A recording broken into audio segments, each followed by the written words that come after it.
Hello everybody, welcome back. It's been a little bit of time and I apologize for that. Happy New Year to everybody. Hopefully everybody's had a good first of the year and that it continues that way. So like I mentioned before, if you've watched any of my stuff, I'm going to start a new program. This program is being developed just to help you guys out. I know sometimes just getting started, it's hard to know what needs to be done to an image to make it better or make it diagnostic. And that's what this is made for. I'm going to go through a series of images.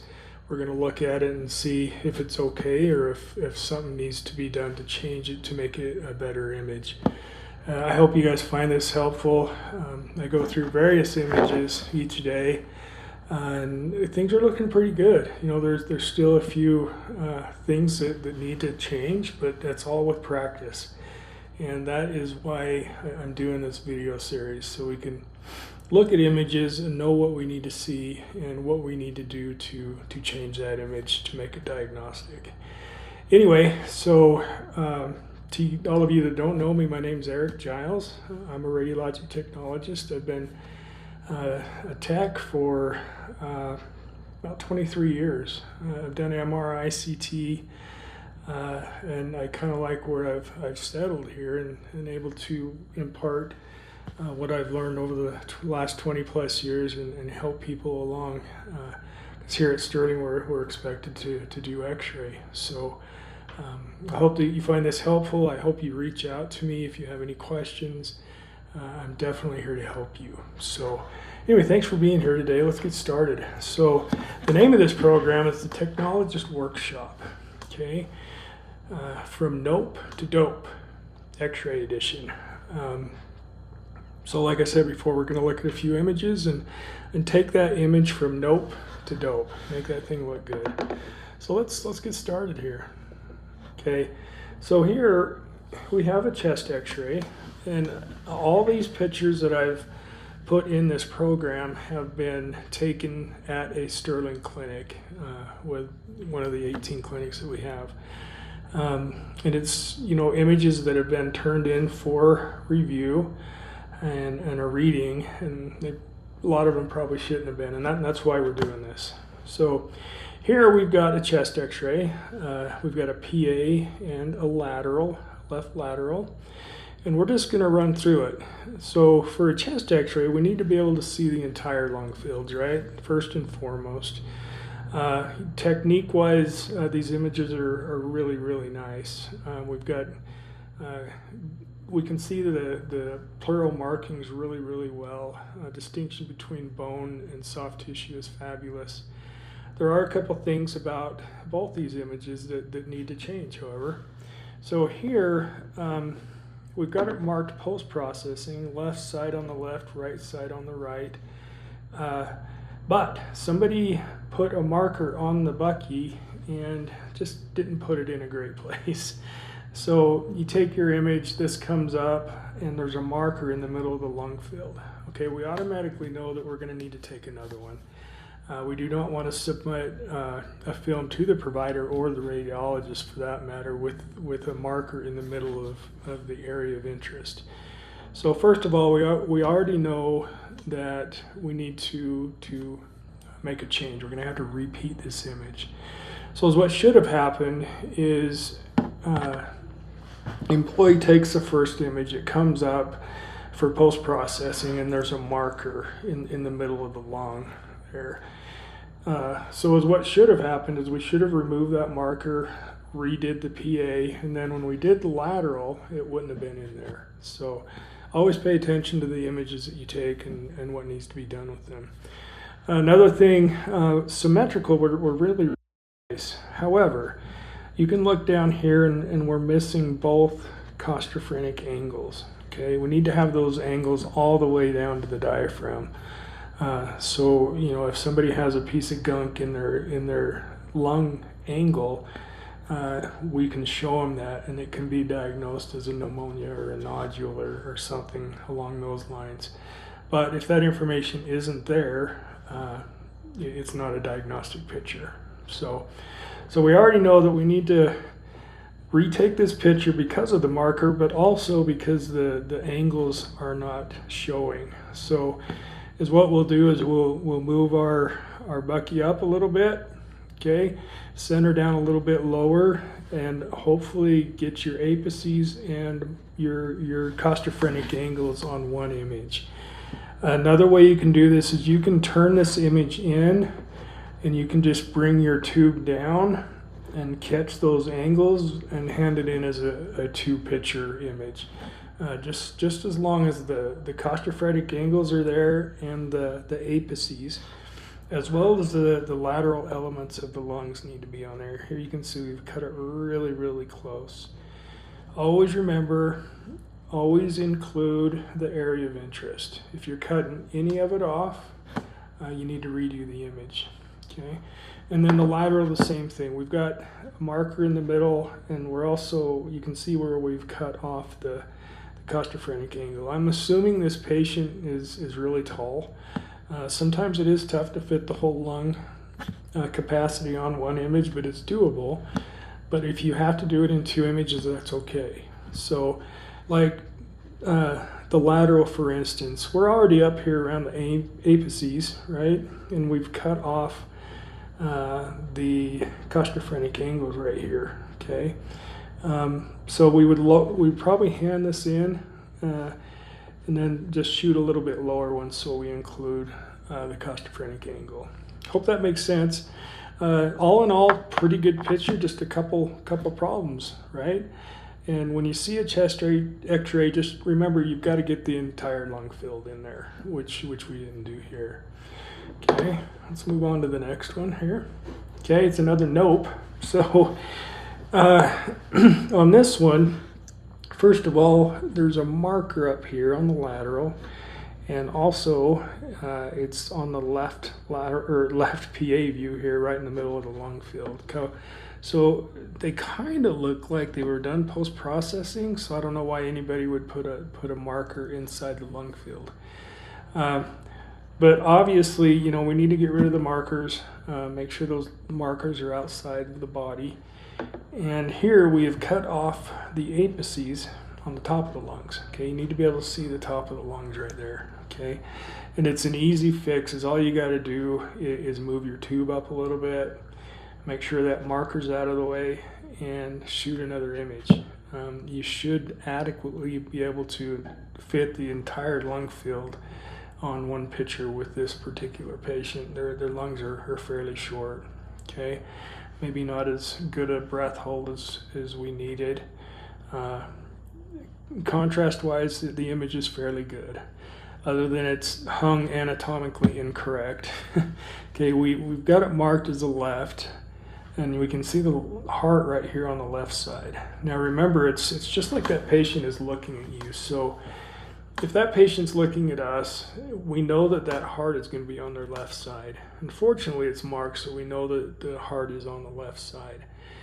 But if the image come up like this, post-processing is all you got to do is flip that image, so the heart is on the left side looking at you. Okay, and then on the lateral, not sure what caused this washout up here.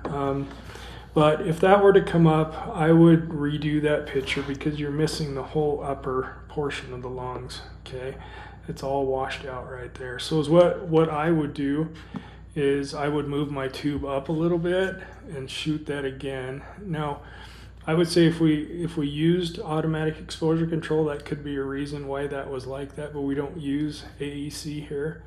So I think that should be moved down a little bit and reshot, and that would probably take care of that washed out area right there. And you know, put the left marker in a decent place.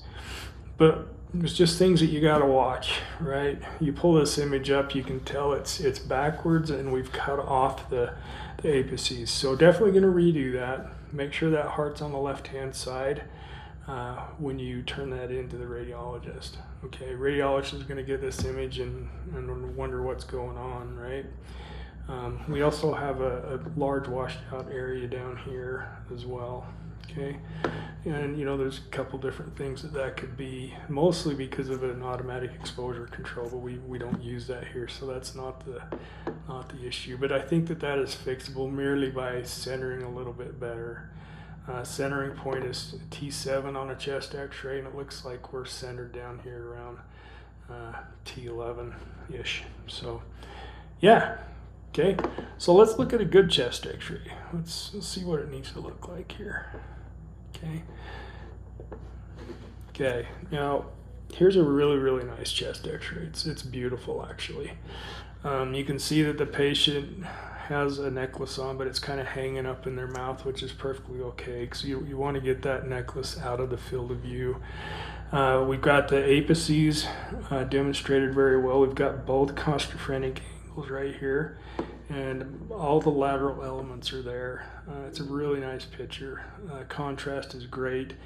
There's some good contrast between the actual heart muscle and the lung tissue. We're able to see the vascularity in the lungs really well.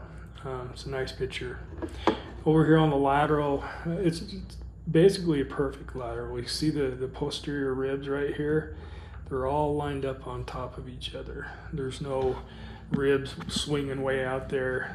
We can actually see the patient's sternum right here in profile, which is really nice. And again, the contrast is really nice. And we've got both apices, anterior and posterior elements, and we've got the costophrenic angle. But this is what you want to see, guys.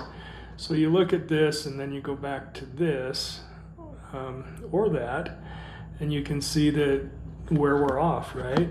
Like, we've cut the costophrenic angles off on this one, where on this one they're seen really well. Okay, just things that you're going to learn as you go forward. Make sure that the area of interest is presented on your image. Okay, let's look at an L spine here. Okay, I see a couple issues with this L spine. Now, it's marked well, very good. We probably should have used a left marker because it is a left lateral, but not the end of the world. You'll note that we're not collimated real tight. Our collimation is clear out here outside of the patient's abdomen. Okay, is all we need to demonstrate is the SI joints right here. Okay, we need to make sure we have the transverse processes, right? So we can actually collimate right here and right here. And I promise if you'll do that, you'll get a better picture. The centering is a little bit low on these. You can see that we have 5, 4, 3, 2, and we've cut half of one off right there. We actually need to see the bottom of T12 on these. So same thing on the lateral. We've got 5, 4, 3, 2, and we completely missed one up here. Make sure that there are 5 lumbar vertebrae visible on both your AP and your lateral. The lateral itself is pretty good position, other than we've centered a little bit too high. So we've missed L1 right here, okay? And you can see that the picture is kind of washed out, a little bit grainy, and that's for the fact, not only technique, but if we would have collimated a little bit tighter, that would have tidied that image up, and it would probably be a really pretty image. These are pretty light images. With spine, we want to be able to see some good contrast, right? So if this come up, I would definitely redo them. And I would center a little bit higher, just so we're including T12 up here and T12 up here, okay? And that's done by just moving your tube up a little bit. Pretty simple. Just make sure that all the vertebrae are presented that need to be, okay? Now here is a dope lumbar spine. Not bad at all. A lot of gas and stool in there, but it's a pretty picture. Very nice contrast. And you'll see that we've got 5, 4, 3, 2, 1, and T12. We can actually got part of T11 right there. If you're ever confused on your AP, just look for your rib insertions. Your last rib is going to insert into T12. Okay, so the one directly below that is L1. We've got really nice joint spaces. Okay, very well demonstrated. We've got both SI joints right here. Okay, and it is marked really, really correctly. Now, and it is collimated a little bit tighter. You know, we're not out by the sides of the abdomen, and you can see how clean the picture is. You know, you compare these two, how we're kind of washed out just because our collimation is outside where it needs to be.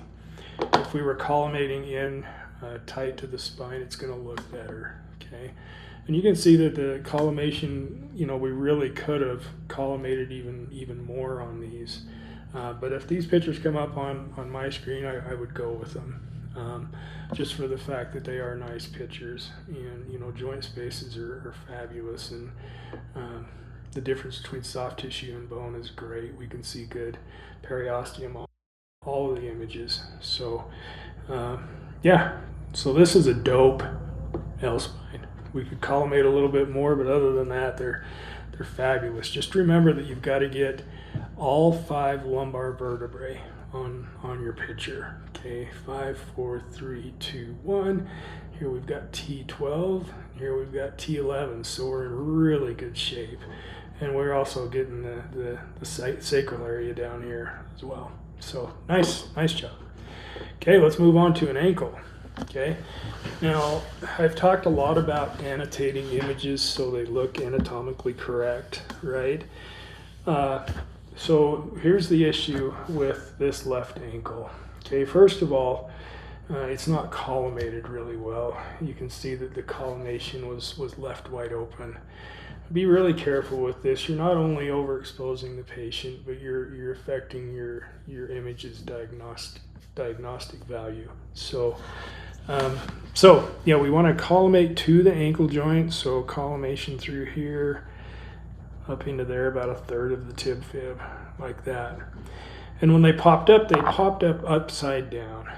Okay, remember that feet are hung from their toes. Okay? Ankles are hung from the hip. So these are actually upside down. Okay, and that's a very easy fix. You don't have to retake the image. You just go to your post-processing and hit the flip button. It'll flip that right side up. Okay, this is what it should look like right here.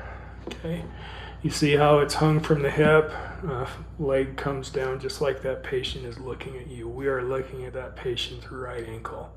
Okay, these are really nice images. We can see really good bony cortical. You know, your joint spaces are well developed. Your mortise view is very nice. Okay, but yeah, these are great ankle images, and this is what it should look like. So you look at this. Okay, that comes up, it's upside down. I know I need to turn that up, and I realize that I need to collimate a little bit better. And here is the dope image. So it's collimated very well, and it is annotated correctly, meaning that the ankle is looking right at us. So just something to watch for, guys. If you ever have images that are coming up upside down or wrong side on the wrong side, those are easy fixes. Just hit the button and make that image look the way it needs to look. Okay, I see a lot of this is images that aren't annotated correctly, and I know when you're first getting started out, it's kind of confusing, and honestly, I completely understand. But make a conscious effort to make sure your images look annotated. And I've sent out and done a video on image annotation, and it should be very helpful if you want to go back and look at that as well, how we hang images. Okay, one more, and we'll be done. Here's a hand. Okay, so this is our note version of a hand. Okay, now fingers, hands, wrists, they all need to be hung from the fingers. So your fingers are always going to be up, right? Also, there is no marker on these images, so we don't know whether it's a left or a right. Make sure that each image has a marker on it, correctly corresponding to the side of the body that it is. And when your image comes up, make sure you're hanging that correctly. So on this one, it's going to look like this. versus this. Okay, you see how we're upside down and sideways?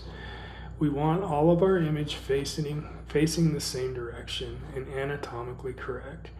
So it's just like, if you ever have a question of whether it's a right or left, is all you got to do is stick your hand up against the video display, and it should match your hand. Okay, so we know that that is a right hand. We're looking at a right hand. Our marker goes on the lateral side on all extremities, just like these ones. And these are really, really pretty images. We've got the PA oblique and a lateral, a spider lateral, actually. Everything is very well demonstrated and it's annotated correctly. And, you know, if I were a radiologist and somebody sent this in to me, you kind of question, is that how the hand really looks? Is that a right or a left? I have no idea. We need to make sure that our images have markers on them, just like these ones, okay? That's a really, really, really good hand x-ray. So anyway, I just wanted to run through it, and this is what we're going to be doing. I'm going to go through and take images from one PACS from each clinic, and you know, if I see something that maybe needed to be different or needed to be retaken because it wasn't diagnostic, or it was hung upside down or sideways, or marker in the wrong place, that's what we're going to go through. And I really, really hope that you guys will take the time to watch these. I'll try and keep them short, and it's all about learning, and it's all about practice with x-ray. Just remember that your marker needs to be outside of the field of view, and that your images need to be annotated correctly. And I hope this kind of heads us in the right direction, and I'll try and get one of these out each week, just to give you guys a really good idea of what you need to be seeing, and if it's not what you need to see, what needs to be done to make it a diagnostic image. Anyway, I appreciate all of you. You know, my hope is this year that people will jump in and study all this stuff that I've put out, and get prepared to sit for the LSRT exam. It's a great license to have, guys, and Sterling wants us to have that. It's a great thing, especially, you know, if you're interested in pursuing a career in radiology. It's a great place to start, and it actually gives you a leg up if you decide to go get your full technologist license, and then you can move up to different modalities. It's a great field. So please don't hesitate to call me. If I don't answer right away, I'll get right back with you with positioning questions, any questions that you may have in your studies. I'm willing to sit and talk with you, and we'll get things worked out for you. Anyway, thanks for being here today. I appreciate you guys, and we'll see you next week. Hope you guys have a good rest of your week.